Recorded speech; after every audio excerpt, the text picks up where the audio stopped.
Hello there and welcome to Nottingham. Welcome to Nottingham! Welcome to Nottingham. Welcome to Nottingham. Welcome to Nottingham! Welcome to Nottingham. Welcome to Nottingham! Welcome to Nottingham. Welcome to Nottingham. Welcome to Nottingham. Welcome to Nottingham. Welcome to Nottingham! So you've already been welcomed to Nottingham by some families and some of the team from Sherwood Messy Church. And I'm going to tell you a little bit about Nottingham now, the part of the UK where we live.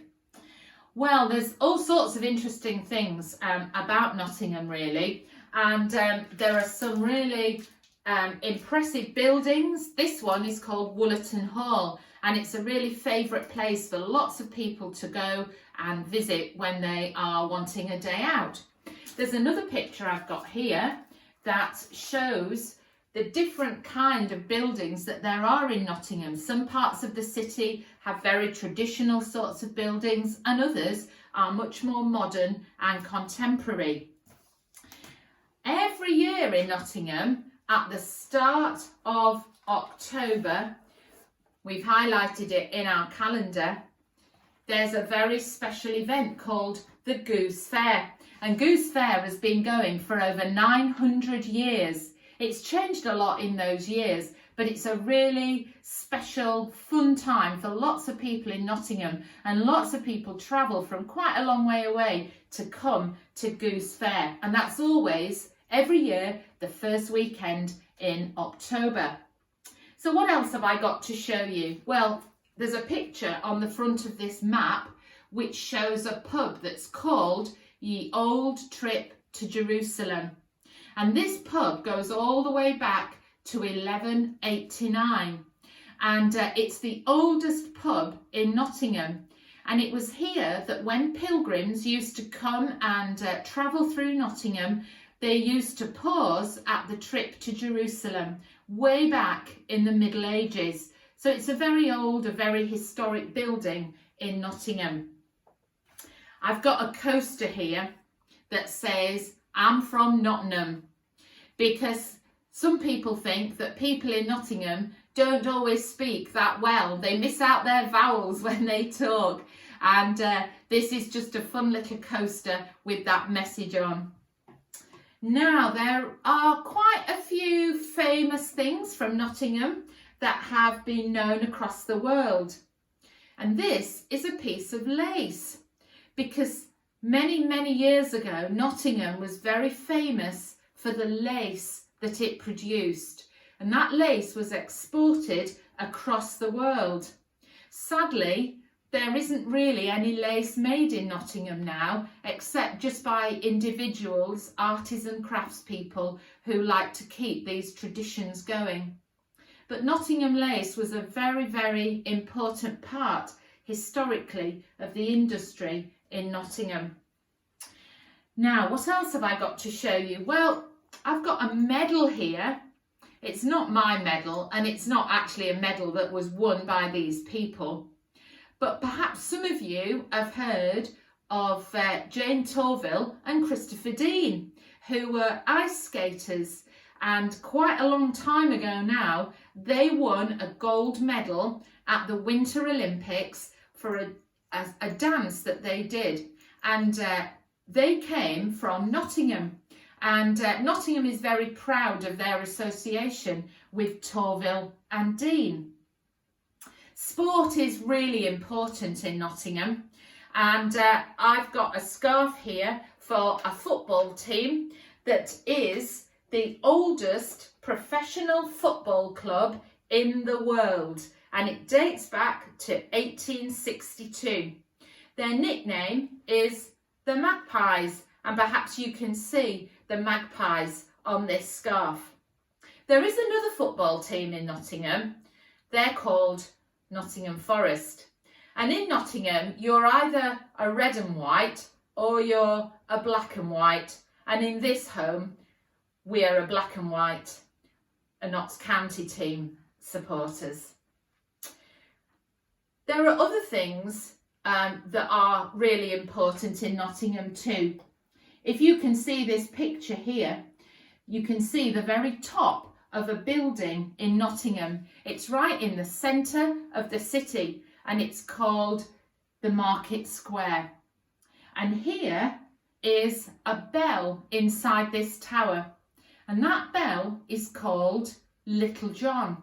And I'll come back to that in a few moments' time.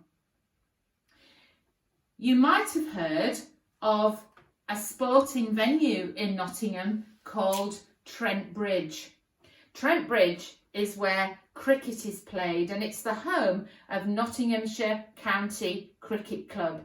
And my family and I really enjoy in the summertime going to watch cricket at Trent Bridge. And international cricket is played there too. Cricket from Australia and New Zealand and Pakistan and India is all played at Trent Bridge. And one of the teams in Nottinghamshire has a nickname, and this is their nickname. They're called the Outlaws. And I wonder if you can think of a famous legendary figure that's linked to Nottingham that you might have heard of. Perhaps you can already see some objects on my table to give you some clues. Of course, it's Robin Hood. Did you know that? Robin Hood is a legendary figure in Nottingham, and the band of men that followed him were called the Outlaws. And one of those outlaws was a man called Little John. That takes us back to our picture here of the tower and the bell in the tower. And I've got some things here that link to the story of Robin Hood. Here's a teddy bear that's dressed like Robin Hood. Can you see that he's dressed in green? That's believed to be the colour that Robin Hood wore. And he had a hat, a bit like this one here, with a feather in it. And he carried a bag. I've got a bag here, and I've got some coins coming out of the bag. Because the stories go that Robin Hood went around caring about the poor. People say that he robbed the rich to give the money to the poor. And he particularly fought against the Sheriff of Nottingham, who was meant to be the bad guy in all the Robin Hood stories. And there's a book here of some of the stories about Robin Hood. And here we've got some branches from a tree, because Sherwood Forest, back in the time of the legend of Robin Hood, was a massive, massive area of Nottinghamshire. And the area where we are is now called Sherwood. And at one time, the area of Sherwood would have been covered by the Forest of Sherwood. And we're going to take you on a trip now through Sherwood to show you what it's like now.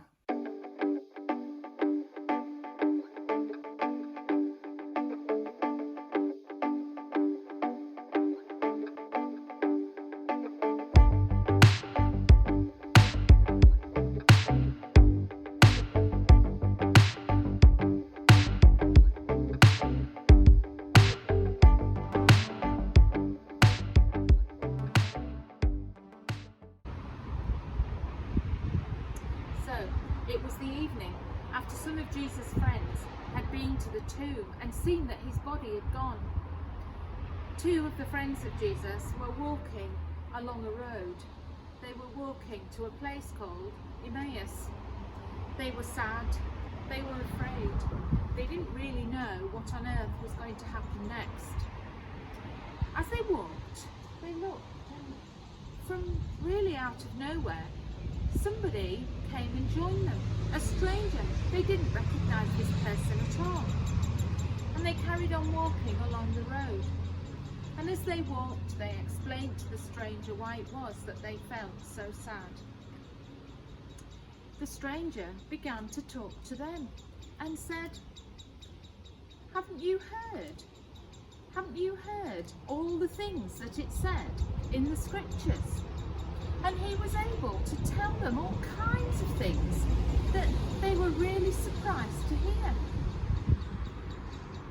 They carried on their journey, and as they got close to Emmaus, the stranger looked as if he was going to travel on further. But they said to him, "Look, why don't you come into our home and stay with us, at least to have a meal with us, because it's getting very late. Please, please come and stay with us." And so he did. He came into their house.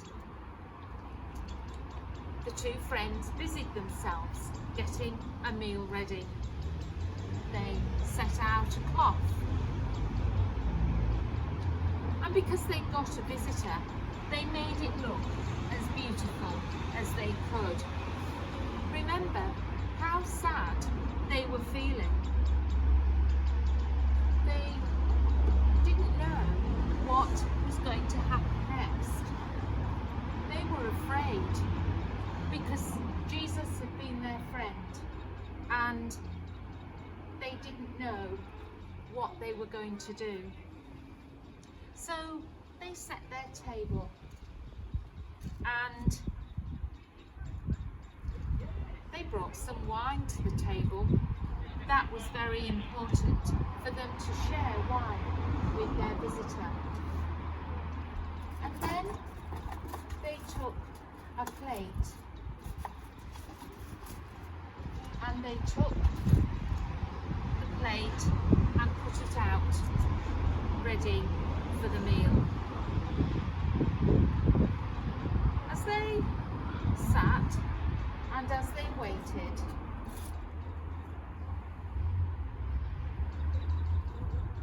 the stranger took the plate with the bread,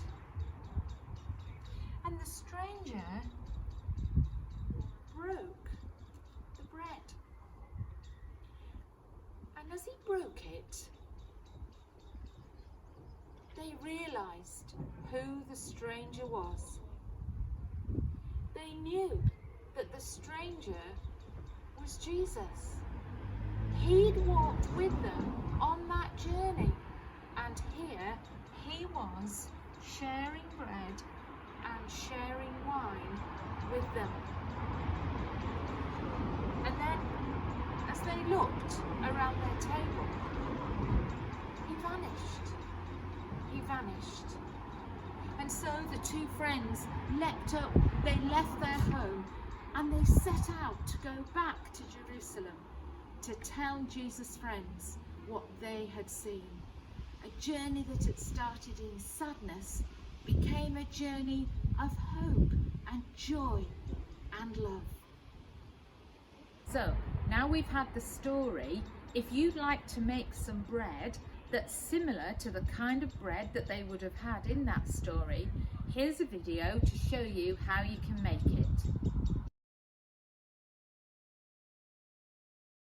Today I'm going to show you how to make yoghurt flatbread, something a bit like this.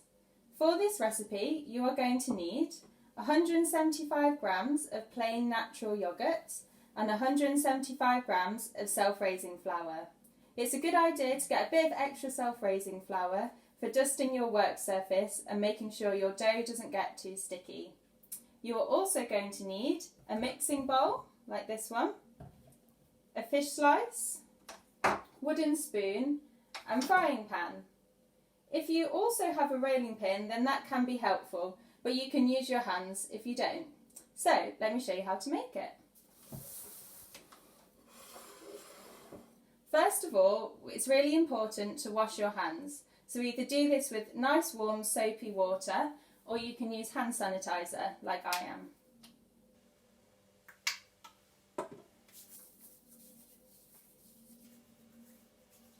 Once your hands are nice and clean, you're ready to get started. So you need to take your bowl with the natural yoghurt in and then add in your flour. Take your wooden spoon and mix these two ingredients together, like this.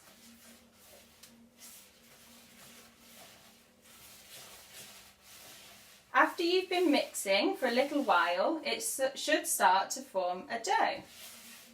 When it is doing this, then you can get your nice clean hands ready and get stuck in there, kneading your dough like this. If your dough is feeling a little bit sticky, then you can use a bit of extra flour, like this. Okay, so once you've been kneading your dough for a couple of minutes, it should look a bit like this. Now you're ready to flatten out your dough and make it into the bread shapes. So, if we clear a bit of space, we can take our flour and lightly flour our work surface. Like that. Then divide your dough into about 4 or 5 pieces, like so, and make it into a ball shape. Then you can place it down on your work surface and either use your rolling pin or use your hands to flatten it out. Make sure your bread gets nice and flat so it's only a couple of centimetres thick.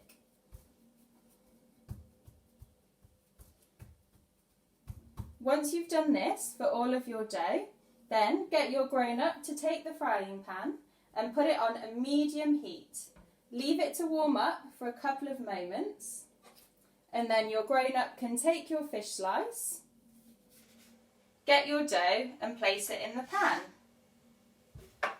You can leave it in the pan for a couple of minutes on this side and then flip it over to the other side and cook it for another couple of minutes. Keep an eye on it to make sure that it doesn't burn, and when it has a brown mottled effect on the top, then it's ready. So it should look a bit like this one. Have fun! So that journey of sadness and despair turned into a journey of hope. This is the place where we have our messy church in Sherwood, Nottingham. We hope that this garden brings people in this community a sense of hope. Just take a look around.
We're going to show you now how you can make some binoculars so that you can be a hope hunter in your community. I'm going to show you how to make Hope Hunter binoculars, a bit like these here. For this activity, you are going to need 2 toilet roll tubes like these, 1 piece of plain white paper, sellotape, or you could use masking tape, a ruler, pens, pencils, scissors, and also some wool, or you could use string instead. So let me show you how to make it. First of all, you need to take your 2 toilet roll tubes like this, and we need to sellotape them together. So put some on the top like that.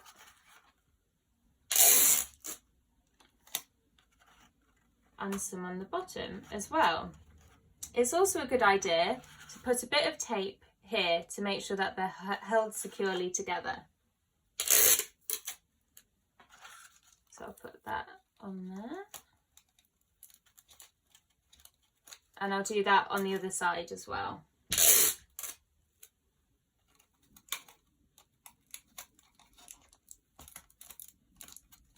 Now you need to take your piece of paper and lay your binoculars on top like that and create a little mark at the end of them. Then take those away and use your ruler to make that into a straight line. Now fold your piece of paper in half.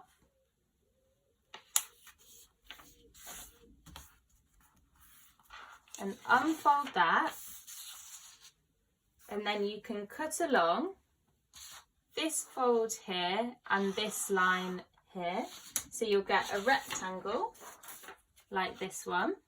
And now we can decorate this however we like. So you can get your felt tips out and you can do patterns, you can put shapes on there, literally whatever you want to do. Decorate away, be really creative.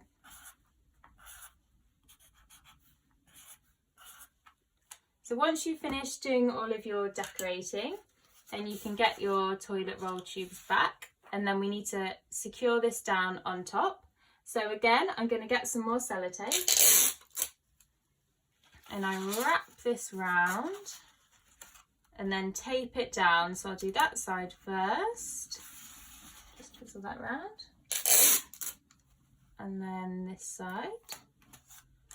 So now your binoculars are really starting to take shape. So you need to get your wool or string and cut a piece of that. And then we're going to attach that just inside the loo roll tubes there. So again, a bit more sellotape to do this.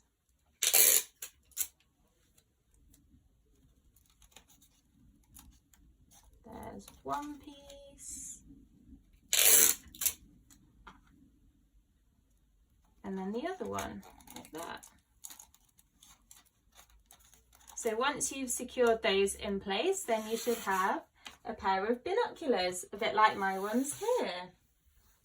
So now you might want to pause the video so you can make the binoculars yourself and be a hope hunter.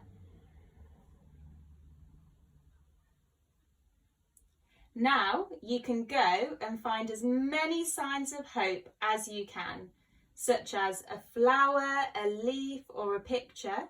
You have got 3 minutes for this challenge, and at the end of 3 minutes, write what you have found in the comments below this video.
Hello everyone.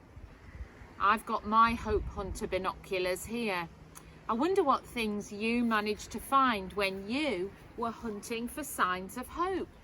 We'd love you to put in the comments under this bit of the video the things that you found. It's a way of sharing hope with other people. Now, I was just having a look around using my Hope Hunter binoculars, and I was looking around my garden, and I love being in my garden, and these are some of the things that I found. I found this branch from one of the small trees in our garden, and it's got beautiful leaves, and the patterns on the leaves underneath are really quite remarkable, and it's an absolutely beautiful green, and that for me was a sign of hope. Let's see what else I found. It's got another plant here with some really glossy shiny leaves and this has had some beautiful flowers on it over the last few weeks. And then I found this one here, and just here at the bottom, I don't know if you can see that, it's got some tiny little red buds, and very soon this will have some lovely red flowers that'll then become like little white balls, and it's a really lovely plant when it comes into flower. I found this as well, which I really quite like. It's all kind of feathery. It's really lovely, and lovely long leaves. It is a kind of grass. And then I found this, which is beautiful in my garden at the moment, and it smells absolutely wonderful. It's called lilac, and it's something that in the UK you see in quite a lot of gardens and parks at this time of year, and it really is a beautiful flower, and one flower is made up of lots of tiny little flowers, and I think that's a real sign of hope, a way of just remembering about God, who is our creator, and the way in which, even though sometimes it's dark and it's difficult, creation reminds us that God is still giving us hope.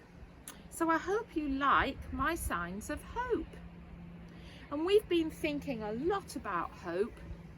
We've been thinking about the way in which all sorts of people have been showing hope to others. So we're going to hand over to our friends Martha and Suzanne in a moment, and they're going to show you how you could maybe take some items that you found as signs of hope and create a picture that you can share with other people, so that you can share your hope with others. So over to Suzanne and Martha.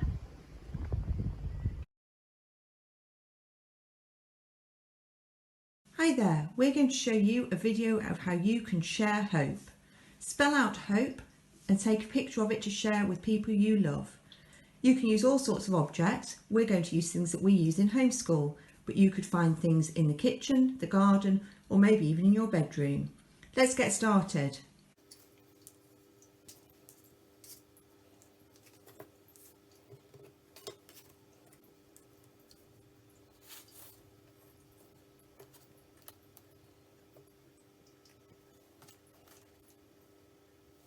When you're finished, don't forget to take a photograph.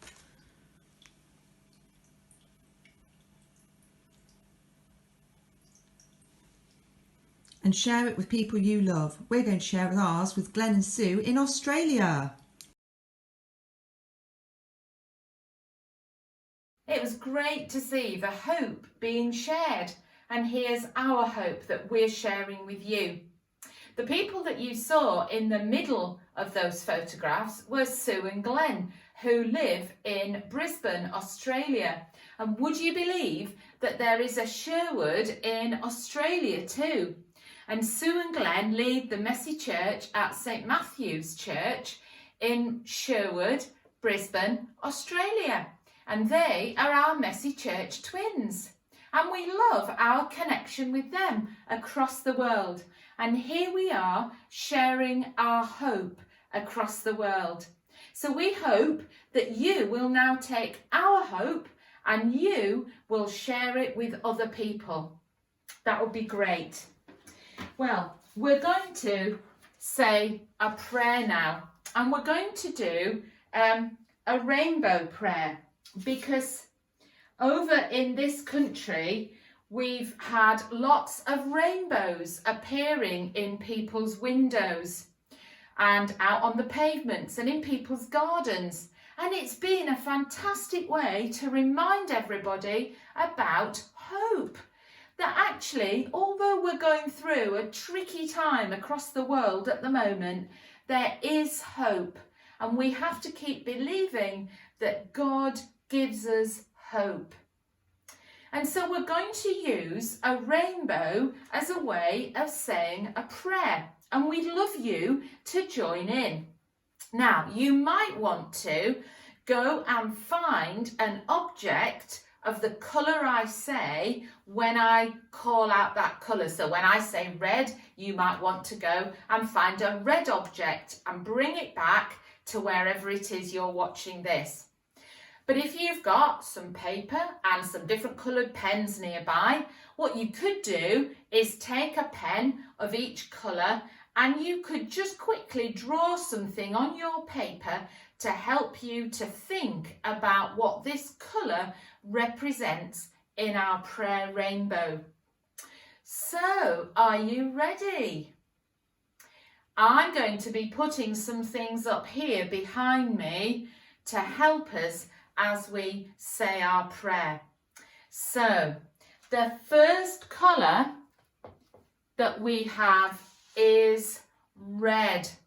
So, I'm going to give you a moment to go and find something red, or to go and grab your paper and your pens, find a red pen and see what you can draw to remind you of love. Are you ready? Off you go. Here we are. I'm going to put up a piece of red cloth. How are you doing? Have you found your red object yet? How are you doing? We're nearly there. Red is for love. So perhaps if you're drawing something, you can draw a heart. That might be a really good thing to draw, and colour in red to remind you of love. Don't worry if you don't get time to finish your little picture. Maybe you can finish your little picture after we've done the prayer, and perhaps after you've watched this video. Red is for love. So let's say a prayer about love. Thank you, God, that you love us and that you are always with us. Now, the next colour in our rainbow is orange. So if you're finding objects, off you go, see if you can find something orange. If you're creating a picture, grab your orange pen, and orange, which I have here, is for patience. So I wonder what you might be able to draw to show patience. Have a think about it and start drawing while I hang up my piece of orange fabric. So here we are. We've got red and we've got orange. I wonder if you found anything orange yet. Maybe you found an orange if you've got an orange in your house, or maybe you found an orange sock. I don't know, there's probably lots of orange things around your house. And I wonder what it is that you've drawn on your picture. Well, orange is for patience. So let's say a prayer. Dear God, help us to be patient and to listen to you at all times. Now the next colour we need is the colour yellow. So if you're finding an object, off you go, see what you can find that's yellow. And if you're drawing something, here's our yellow colour. Yellow is for peace. I wonder what you can draw in yellow that will help you to remember peace. So here we go. I'm going to put up my piece of yellow cloth. So we've got our red and orange and yellow. Have you found something yellow yet? I wonder what it is. It would be great if you could show me what you've got, but we can't quite do that. But it'd be really good. Maybe you found a banana, or perhaps you've had a quick run outside and found a yellow flower. Whatever it is, it can help you to think about peace. So let's say a prayer. Dear God, help all who feel scared. Let them know your perfect peace that takes away all fear. Now we're at our middle colour, and our middle colour in the rainbow is green. So I wonder what you can find around your house that's green. Off you go if you're looking for objects. If you're drawing something, take a green colour. And green is for healing in our prayer rainbow. So I wonder what you might draw to show healing. I'm going to put up my piece of green fabric here. And I wonder what you've thought of to show healing. Maybe you know someone that's not very well at the moment, and perhaps you've drawn them. Well, what green things have you found if you've been hunting for objects? I don't know, it could be a leaf, or it could be something green that you're wearing. Maybe you've got a green t-shirt on or something today. Well, green is for healing, so let's say a prayer. Dear God, please look after all who are sick and give them the healing they need. Now, just 3 more to go, I think. Our next colour is blue. So off you go and see if you can find something blue. If you're drawing something, grab your blue pen. Blue is praying for protection. So I wonder what you could draw to show protection. I'm going to peg up my piece of blue cloth here. That's a beautiful blue, isn't it? So we've got red, orange, yellow, green and blue. Are you back yet with your blue object? I wonder what it is. Well, blue is praying for protection. So let's say our prayer. Dear God, please protect those who are in danger today. Now, purple. That's our next colour, and purple is for trust. So off you go and see if you can find something purple around your house or quickly out in your garden. And I wonder what you could draw in a purple pen to show trust. I wonder who you trust. Maybe you could draw them in your purple pen. So let's peg up the piece of purple cloth. There we are. We've nearly completed our rainbow. I wonder what purple objects you found. You should have almost built up the colours that I've got here with the different objects. And I wonder what you've drawn to show trust. Let's say our prayer for trust. Dear God, even in difficult times, we want to trust you. Please help us to do that. And our last colour, we've gone for pink, because really in the actual rainbow it's indigo and violet, but we thought that was a bit tricky. So we've gone for pink as our last colour. So I wonder what you can find that's pink around your house. And pink is going to be our colour for hope. So grab your pink pen and see what you can draw to remind you of hope. Here we go. This is the last of our colours.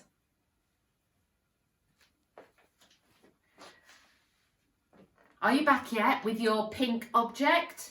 Get back quickly because we're ready to pray with our pink rainbow colour.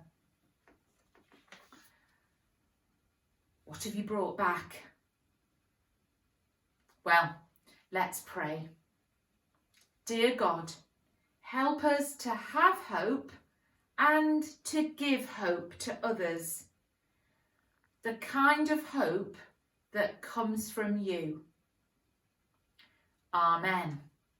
So, here are our rainbow colours, and here is a rainbow. A piece of fabric that has on it all the rainbow colours. And I think that this piece of fabric looks just like a rainbow. So that's our rainbow prayer. Now, very soon you will see some rainbows that were found in Sherwood just over this last weekend. There's going to be some pictures of those for you to look at. And following that, we've got an activity that you can do to make a rainbow banner of hope. And after that, there'll be a song sung by some children and a teacher at a school in Nottinghamshire called Farnsfield St Michael's. In this country, schools were asked to make a video of a song especially written for this time, and that song's called Looking to the Rainbow, and we're really grateful that the school have let us use their very special song to share with all of you.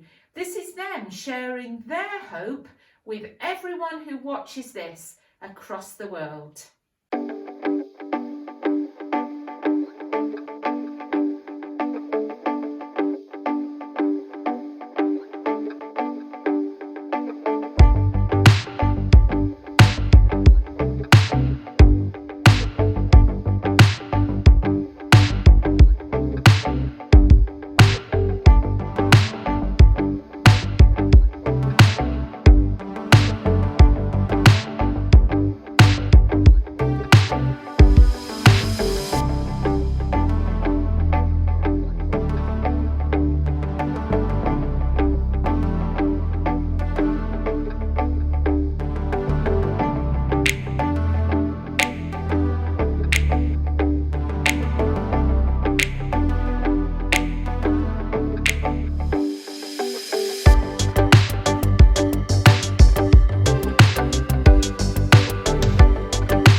Today I'm going to show you how to make a banner, something a bit like this, to celebrate Palm Sunday. For this activity, you're going to need a carrier bag or long strips of paper to work as the streamers at the bottom of your banner. You're also going to need some cardboard. I used the back of a cereal packet this time. You can use recycled materials like crisp packets, bottle tops, pieces of foil to decorate the front of your banner.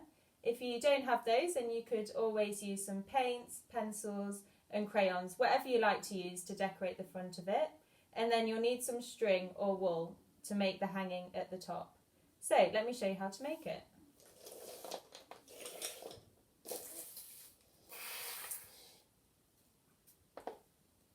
First of all, I'm going to make the main banner shape, and I'm using my cardboard to do this. So what you need to do is draw out a square using your ruler to make it nice and neat. And then when you've drawn out your square, you can then draw a triangle at the bottom to create this banner shape. Once you've cut it out, it should look something a bit like this. So now you're ready to decorate the front of your banner. So like I said before, you can use lots of different materials to do this. I've been inspired by the rainbows, which I've seen as I've walked around my neighbourhood, but you can decorate it in whichever way you like. So you can stick down your collage items, stick down bottle tops, whatever you feel like using. You can use your crayons to create drawings and pictures, however you like. Get busy decorating, and then once you've done that, you can then turn your banner over to this side, and now it's time to attach the streamers to the bottom. I'm using a carrier bag for my streamers, but you could use strips of paper, wool, whatever you can find really. So I'm laying these out along the bottom, just spacing them apart like so. I just cut these from carrier bags, and they're about 2 centimetres that way and 40 centimetres long. So once you've laid them out, I'm only going to go halfway, but you can go all the way along.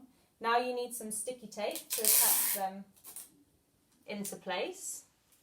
You can also use glue for this if you don't have sticky tape. Then once they're all secured to the bottom, you can create your hanging at the top. So I'm just using my wool here to do that.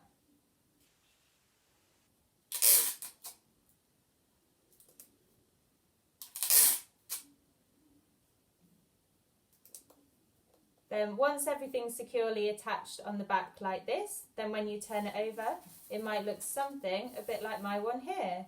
These would look great hung up in your windows for your neighbours to see, or you can hang it around your house for your family to enjoy.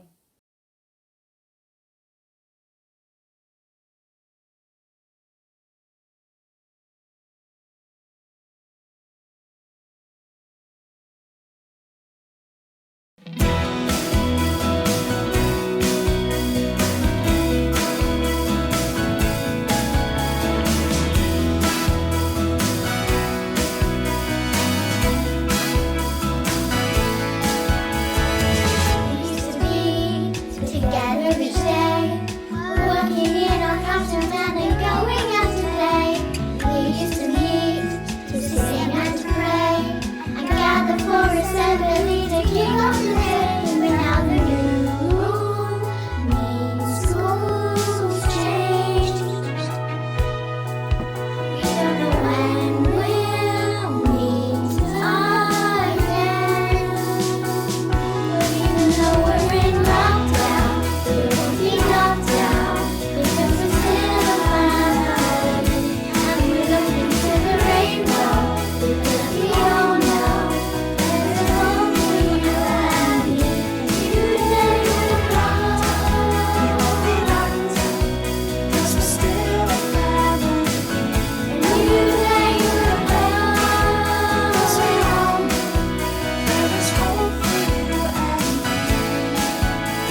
Hi there, we're going to show you how to make lily pad prayers.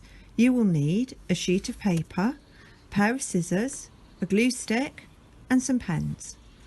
Let's get started. Draw 3 flower shapes on your sheet of paper, with each flower being slightly smaller than the one before. Then cut them out. Once you've got them cut out, write prayers on each of the petals for people and places who you think need to see a sign of hope at the moment. We've written Sherwood, Nottingham, the world, hospitals, restaurants, care homes and shops, refugee camps, schools and homes. Once you've written out your prayers, take the glue stick and put a blob of glue in the middle of the biggest flower. Put your medium flower on top of that and press it down. And do the same with your small flower.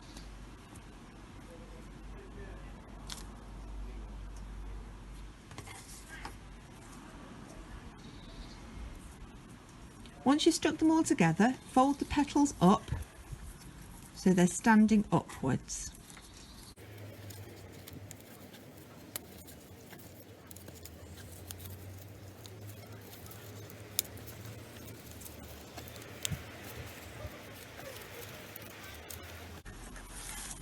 Now you're ready to float your lily pad prayers. To float your lily pad prayer, you'll need a shallow dish of water. We've put about 2 millimeters of water into this dish. Float your prayer on the water and watch what happens.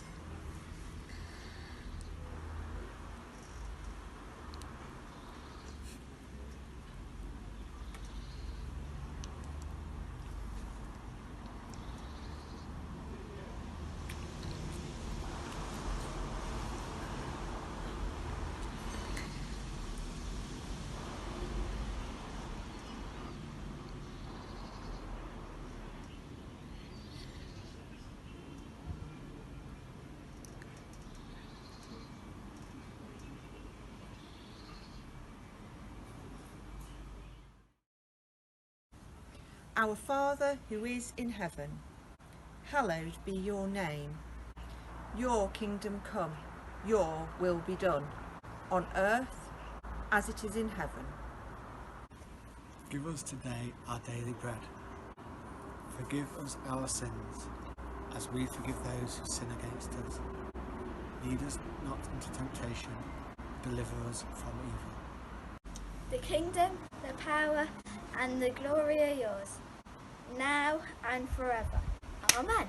That's all from us here in Nottingham, so now we're going to hand you over to Messy Church in Sweden.